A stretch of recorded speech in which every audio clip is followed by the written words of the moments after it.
ಎಲ್ರಿಗೂ ನಮಸ್ಕಾರ. ಎಲ್ಲರಿಗೂ ಉಷಾ ಅಂತಂದ್ರೆ ಯೂಟ್ಯೂಬ್ ಚಾನಲ್ಗೆ ಸ್ವಾಗತ. ಯಾರೆಲ್ಲ ಹೊಸಬ್ರು ನನ್ನ ಚಾನಲ್ನ ನೋಡ್ತಾ ಇದ್ದೀರಾ, ಫಸ್ಟ್ ಟೈಮು ನನ್ನ ಹೆಸರು ಉಷಾ ಅಂತ. ಉಷಾ ಅಂತಂದ್ರೆ ಯೂಟ್ಯೂಬ್ ಚಾನಲ್ನ ಸಬ್ಸ್ಕ್ರೈಬ್ ಮಾಡ್ಕೊಳ್ಳಿ. ಹಾಗೆ ಬೆಲ್ ಐಕನ್ನಲ್ಲಿ ಆಲ್ ಅಂತ ನೋಟಿಫಿಕೇಶನ್ ಆನ್ ಮಾಡೋದನ್ನ ಮರಿಬೇಡಿ. ಆವಾಗ ನಾನು ಯಾವುದೇ ಹೊಸ ವೀಡಿಯೋ ಅಪ್ಲೋಡ್ ಮಾಡಿದಾಗ ನಿಮಗೆ ನೋಟಿಫಿಕೇಶನ್ ಬಂದಿರುತ್ತೆ. ನಿಮ್ಮ ಫ್ರೀ ಟೈಮಲ್ಲಿ ನನ್ನ ಎಲ್ಲ ವೀಡಿಯೋಸ್ನ ನೋಡ್ಬೋದು. ಹಾಗೆ ನೋಡ್ತಿರೋ ಪ್ರತಿಯೊಬ್ಬರು ಕೂಡ ವೀಡಿಯೋಗೆ ಲೈಕ್ ಮಾಡಿ. ನಿಮಗೆ ಇನ್ಫಾರ್ಮೇಟಿವ್ ಅನಿಸಿದೆ, ನಿಮಗೆ ಯೂಸ್ಫುಲ್ ಅನಿಸಿದೆ, ದಯವಿಟ್ಟು ಲೈಕ್ ಮಾಡಿ. ನೀವು ಸಪೋರ್ಟ್ ಮಾಡೋದ್ರಿಂದ ನನಗೆ ಇನ್ನೂ ಕೂಡ ಮೋಟಿವೇಶನ್ ಸಿಗುತ್ತೆ. ಇದೇ ರೀತಿ ರಾಜ್ಯ ಸರ್ಕಾರ, ಕೇಂದ್ರ ಸರ್ಕಾರದಿಂದ ಏನೇ ಹೊಸ ಅಪ್ಡೇಟ್ ಬರಲಿ ಅಥವಾ ಯಾವುದೇ ಹೊಸ ಯೋಜನೆಗಳು ಬರಲಿ, ಖಂಡಿತ ನಾನು ಅದ್ರ ಬಗ್ಗೆ ವೀಡಿಯೋ ಮಾಡಿ ತಿಳಿಸ್ತೀನಿ. ಬನ್ನಿ ಇವತ್ತಿನ ವೀಡಿಯೋನ ಶುರು ಮಾಡೋಣ.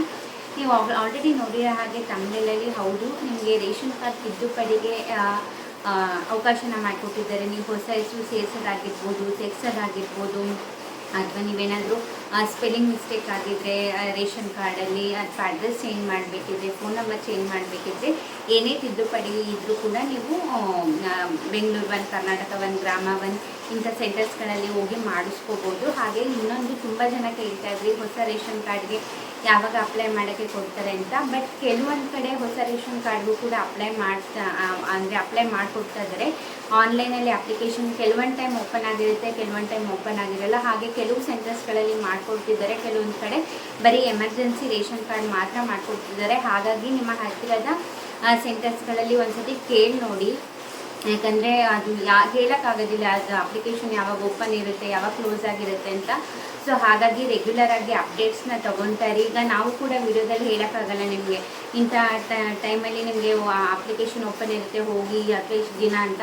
ಒಟ್ಟಿನಲ್ಲಿ ಅಪ್ಲಿಕೇಶನ್ ಕೆಲವೊಂದು ಕಡೆ ಓಪನ್ ಆಗ್ತಾ ಇದೆ ಅಂತೆ, ಕೆಲವೊಂದು ಕಡೆ ಓಪನ್ ಆಗ್ತಾ ಇಲ್ಲ. ಕೆಲವೊಂದು ಕಡೆ OTP ಮೂಲಕ ಅಂದರೆ ತಮ್ಮ ಇಂಪ್ರೆಷನ್ ತೊಗೊಂಡು ಹೊಸ ರೇಷನ್ ಕಾರ್ಡ್ಗೆ ಅಪ್ಲೈ ಮಾಡಿಕೊಡ್ತಾ ಇದ್ದಾರೆ. ಸೊ ಹಾಗಾಗಿ ಏನೆಲ್ಲ ಡಾಕ್ಯುಮೆಂಟ್ ನೀವು ಬೇಕೋ ಅದೆಲ್ಲ ತೊಗೊಂಡೋಗಿ, ನೀವು ಲಕ್ಕಿ ಇದ್ದರೆ ನೀವು ಹೋದಾಗ ಅಪ್ಲಿಕೇಶನ್ ಓಪನ್ ಆದರೆ ಖಂಡಿತವಾಗ್ಲೂ ನೀವು ಅಪ್ಲೈ ಮಾಡಿ ಬರಬಹುದು. ಇದು ಕನ್ಫರ್ಮ್ ಆಗಿ ಹೇಳೋಕ್ಕಾಗಲ್ಲ ನಾನು, ಹಾಗಾಗಿ ಹೇಳ್ತಿರೋದು. ಪ್ರತಿ ಸತಿ ಹೋಗಿ ಅಥವಾ ನಿಮ್ಗೆ ಅಲ್ಲಿ ಯಾರ ಪರಿಚಯ ಇದ್ದರೆ ಫೋನ್ ನಂಬರ್ ತೊಗೊಳೋದು, ಅಥವಾ ಪ್ರತಿದಿನ ಒಂದು ಸತಿ ಹೋಗಿ ಕೇಳೋದು ಮಾಡಿ. ನಿಮಗೆ ನೆಸಿಟಿ ಇತ್ತು ಅಪ್ಲೈ ಮಾಡಬೇಕು ಅಂತಂದರೆ, ಯಾಕಂದರೆ ನಾವಿಲ್ಲಿ ಹೇಳೋಕ್ಕಾಗಲ್ಲ ಈ ಟೈಮಿಗೆ ಓಪನ್ ಇರುತ್ತೆ, ಈ ಟೈಮಿಗೆ ಇರಲ್ಲ ಅಂತ. ಸೊ ಹಾಗಾಗಿ ಒಂದೊಂದು ಕಡೆ ಮಾಡಿಕೊಡ್ತಿದ್ದಾರಂತೆ, ಒಂದೊಂದು ಕಡೆ ಬರೀ ಎಮರ್ಜೆನ್ಸಿ ಅಂದರೆ ಹೆಲ್ತ್ ಎಮರ್ಜೆನ್ಸಿಗೆ ಮಾತ್ರ ಮಾಡ್ಕೊಡ್ತಿದ್ದೀವಿ ಅಂತ ಹೇಳಿದ್ರು. ಸೊ ಹಾಗಾಗಿ ವಿಚಾರಿಸಿ ಆ ಡಾಕ್ಯುಮೆಂಟ್ನೂ ಕೂಡ ರೆಡಿ ಮಾಡಿಟ್ಕೊಳ್ಳಿ. ಆಧಾರ್ ಕಾರ್ಡು, ಹಾಗೆ ನಿಮ್ಮ ಇನ್ಕಮ್ ಸರ್ಟಿಫಿಕೇಟು, ಕ್ಯಾಸ್ಟ್ ಸರ್ಟಿಫಿಕೇಟು, ಹಾಗೆ ಲಿಂಕ್ ಆಗಿರೋ ಮೊಬೈಲ್ ನಂಬರು, ಇದನ್ನೆಲ್ಲ ಡಾಕ್ಯುಮೆಂಟ್ನೂ ಕೂಡ ತೊಗೊಂಡೋಗಿ. ಹಾಗೆ ಚಿಕ್ಕ ವಯಸ್ಸಿನ ಮಕ್ಕಳಿಗೆ ನೀವು ಹೆಸರು ಆ್ಯಡ್ ಮಾಡಿಸ್ತಿದ್ದೀರಾ ಅಂದರೆ ನೀವು ಬರ್ತ್ ಸರ್ಟಿಫಿಕೇಟ್ ಕೂಡ ತೊಗೊಂಡೋಗ್ಬೇಕಾಗತ್ತೆ. ಇನ್ನೂ ಒಂದು ಸತಿ ಹೇಳ್ತೀನಿ, ನೀವು BPL ರೇಷನ್ ಕಾರ್ಡ್ಗೆ ಅಪ್ಲೈ ಮಾಡಬೇಕು ಅಂತಿದ್ದೀರಾ ಅಂದರೆ ಯಾರೆಲ್ಲ ಅಪ್ಲೈ ಮಾಡ್ತೀರಾ ಅವ್ರದ್ದೆಲ್ಲ ಆಧಾರ್ ಕಾರ್ಡು, ಹಾಗೆ ನಿಮ್ಮ ಕ್ಯಾಸ್ಟ್ ಸರ್ಟಿಫಿಕೇಟು, ಇನ್ಕಮ್ ಸರ್ಟಿಫಿಕೇಟ್ ಮೇಯ್ನು, ಅದನ್ನು ತೊಗೊಂಡೋಗಿ. ಹಾಗೆ ನೀವು ಚಿಕ್ಕ ವಯಸ್ಸಿನ ಮಕ್ಕಳಿಗೆ ಆ್ಯಡ್ ಮಾಡಿಸ್ತಿದ್ದೀರಾ ಅಂದರೆ ಬರ್ತ್ ಸರ್ಟಿಫಿಕೇಟೇ ತೊಗೊಂಡೋಗ್ಬೇಕಾಗತ್ತೆ. ಹಾಗೆ ಆಧಾರ್ ಕಾರ್ಡ್ಗೆ ಲಿಂಕ್ ಆಗಿರೋ ಮೊಬೈಲ್ ನಂಬರ್, ಇದಿಷ್ಟು ಡಾಕ್ಯುಮೆಂಟ್ನು ತೊಗೊಂಡೋಗಿ ನೀವು ಅಪ್ಲೈ ಮಾಡ್ಬೋದು. ಹಾಗೆ ತಿದ್ದುಪಡಿ ಎಲ್ಲ ರೇಷನ್ ಕಾರ್ಡ್ಗೂ ತಿದ್ದುಪಡಿ ಕೂಡ ಮಾಡಿಕೊಡ್ತಿದ್ದಾರೆ. APL, BPL, ಹಾಗೆ ಅಂತ್ಯೋದಯ ಕಾರ್ಡ್ ಏನೇ ತಿದ್ದುಪಡಿ ಇದ್ದರೂ ಕೂಡ ಮಾಡ್ಕೋಬೋದು. ಅದು ಈ ಜೂನ್ ಪೂರ್ತಿ ಅವಕಾಶನ ಮಾಡಿಕೊಟ್ಟಿದ್ದಾರೆ ತಿದ್ದುಪಡಿಗೆ. ಹಾಗೆ KYCಗೂ ಅಷ್ಟೇ ಈ ಜೂನ್ ತಿಂಗಳು ಪೂರ್ತಿ ಅವಕಾಶನ ಮಾಡಿಕೊಟ್ಟಿದ್ದಾರೆ. ನೀವು KYC ಮಾಡಿಸ್ಬೇಕು ಅಂದರೆ ರೇಷನ್ ಡಿಪೋಗಳಿಗೆ ಹೋಗಬೇಕು. ಇದು ಹೊಸ ರೇಷನ್ ಕಾರ್ಡ್ ಆಗಿರ್ಬೋದು, ತಿದ್ದುಪಡಿ ಆಗಿದ್ದರೆ ನೀವು ಕರ್ನಾಟಕ ಒನ್, ಗ್ರಾಮ ಒನ್ ಈ ಸೆಂಟರ್ಸ್ಗಳಿಗೆ ಹೋಗಬೇಕಾಗತ್ತೆ. ನಿಮ್ಮ KYC ಮಾತ್ರ ರೇಷನ್ ಡಿಪೋಗೆ ಹೋಗಿ ಮಾಡಿಸ್ಕೊಳ್ಳಿ, ಅದು ಕೂಡ ಫ್ರೀ ಆಫ್ ಕಾಸ್ಟು. ಈ ತಿಂಗಳು ಪೂರ್ತಿ ಅವಕಾಶ ಕೊಟ್ಟಿದ್ದಾರೆ. KYC ಅಂದರೆ ನಿಮ್ಮ ರೇಷನ್ ಕಾರ್ಡ್ಗೆ ನಿಮ್ಮ ಆಧಾರ್ ಕಾರ್ಡ್ನ ಲಿಂಕ್ ಮಾಡಬೇಕು ಅಂತ, ಅಂದರೆ ಅದು ಮಾಡೋದನ್ನ KYC ಅಂತ ಹೇಳೋದು. ಸೊ ಹಾಗಾಗಿ ಆಗಿದೆಯೋ ಇಲ್ಲ ಅಂತ ಗೊತ್ತಾಗಬೇಕು ಅಂದರೂ ಕೂಡ ನೀವು ಅಲ್ಲೋಗಿ ಚೆಕ್ ಮಾಡಿ ಕೇಳಿದ್ರೆ ಅವ್ರು ಚೆಕ್ ಮಾಡಿ ಹೇಳ್ತಾರೆ ಆಗಿದೆಯೋ ಇಲ್ಲ ಅಂತ. ಆಗಿಲ್ಲ ಅಂದರೆ ಯಾರ್ದು KYC ಆಗಬೇಕು, ಅವ್ರು ಆಧಾರ್ ಕಾರ್ಡ್ನ ತೊಗೊಂಡೋದ್ರೆ ಅವರು ಹೋಗಬೇಕು, ತೊಗೊಂಡೋದ್ರೆ ನಿಮಗೆ ಮಾಡಿಕೊಡ್ತಾರೆ. ಸೊ ಮಾಡಿಸಿಲ್ಲ ಅಂದರೆ ಮಾಡಿಸ್ಕೊಳ್ಳಿ, ಇಲ್ಲಾಂದರೆ ನಿಮ್ಮ ರೇಷನ್ ಕಾರ್ಡ್ ಕ್ಯಾನ್ಸಲ್ ಮಾಡ್ತಾರೆ.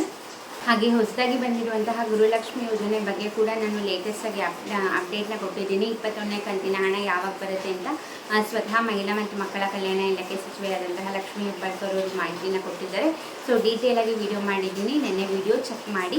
ಹಾಗೆ ಯಾರೆಲ್ಲ ಹೊಸ ರೇಷನ್ ಕಾರ್ಡ್ಗೆ ಅಪ್ಲೈ ಮಾಡಬೇಕು ಅಂತ ನಿಮಗೆ ಯಾರ ಗೊತ್ತಿರೋರು ಇದ್ದರೆ ದಯವಿಟ್ಟು ವಿಡಿಯೋ ಲಿಂಕ್ನ ಶೇರ್ ಮಾಡಿ. ಯಾಕಂದರೆ ತುಂಬ ಜನಕ್ಕೆ ಪಾಪ ಗೊತ್ತೇ ಇರೋದಿಲ್ಲ, ರೇಷನ್ ಕಾರ್ಡ್ಗೆ ಅಪ್ಲೈ ಮಾಡಬೇಕು ಅಂತ ಕಾಯ್ತಿರ್ತಾರೆ, ಮಾಹಿತಿನೇ ಇರೋದಿಲ್ಲ. ಯಾಕಂದರೆ ಹೇಳೋಕ್ಕಾಗೋದಿಲ್ಲ ಯಾವಾಗ ಓಪನ್ ಅಪ್ಲಿಕೇಶನ್ ಇರುತ್ತೆ ಇಲ್ಲ ಅಪ್ಲಿಕೇಶನ್ ಅಂದ್ಬಿಟ್ಟು. ಸೊ ಹಾಗಾಗಿ ದಯವಿಟ್ಟು ಪ್ರತಿಯೊಬ್ಬರಿಗೂ ಕೂಡ ಶೇರ್ ಮಾಡಿ. ಯಾರೆಲ್ಲ ತಿದ್ದುಪಡಿ ಮಾಡಿಸ್ಬೇಕಂತಿದ್ದಾರೆ ಅವ್ರಿಗೆ ಶೇರ್ ಮಾಡಿ. ಹಾಗೆ ಈ ವಿಡಿಯೋದಿಂದ ಮಾಹಿತಿ ಸಿಕ್ತು ಅಂತಾರೆ ವಿಡಿಯೋಗೆ ಲೈಕ್ ಮಾಡೋದನ್ನ ಮರಿಬೇಡಿ. ದಯವಿಟ್ಟು ವಿಡಿಯೋಗೆ ಲೈಕ್ ಮಾಡಿ. ತುಂಬ ಜನ ವೀಡಿಯೋಸ್ ನೋಡ್ತಿರಾದರೆ ಲೈಕೇ ಮಾಡಿರಲ್ಲ. ನೀವು ಲೈಕ್ ಮಾಡಿದ್ರೆ ಅಲ್ಲ ನಮಗೂ ಕೂಡ ಮೋಟಿವೇಶನ್ ಸಿಗೋದು. ಇದೇ ರೀತಿ ಹೆಚ್ಚು ಹೆಚ್ಚು ವೀಡಿಯೋಸ್ನ ಮಾಡ್ತಾನೆ ಇರ್ತೀನಿ. ಸೊ ದಯವಿಟ್ಟು ಸಪೋರ್ಟ್ ಮಾಡಿ. ನಿಮ್ಮ ಅನಿಸಿಕೆ ಅಭಿಪ್ರಾಯನ ಕಮೆಂಟ್ ಸೆಕ್ಷನಲ್ಲಿ ತಿಳಿಸೋದನ್ನ ಮರಿಬೇಡಿ. ಹಾಗೆ ನೀವು ನನ್ನ ಇನ್ಸ್ಟಾಗ್ರಾಮಲ್ಲಿ ಕೂಡ ಫಾಲೋ ಮಾಡ್ಬೋದು. ಲಿಂಕ್ ಡಿಸ್ಕ್ರಿಪ್ಷನ್ನಲ್ಲಿ ಇರುತ್ತೆ. ಇಷ್ಟೊತ್ತು ವಿಡಿಯೋ ನೋಡಿದ್ದಕ್ಕೆ ಥ್ಯಾಂಕ್ ಯು ಸೊ ಮಚ್.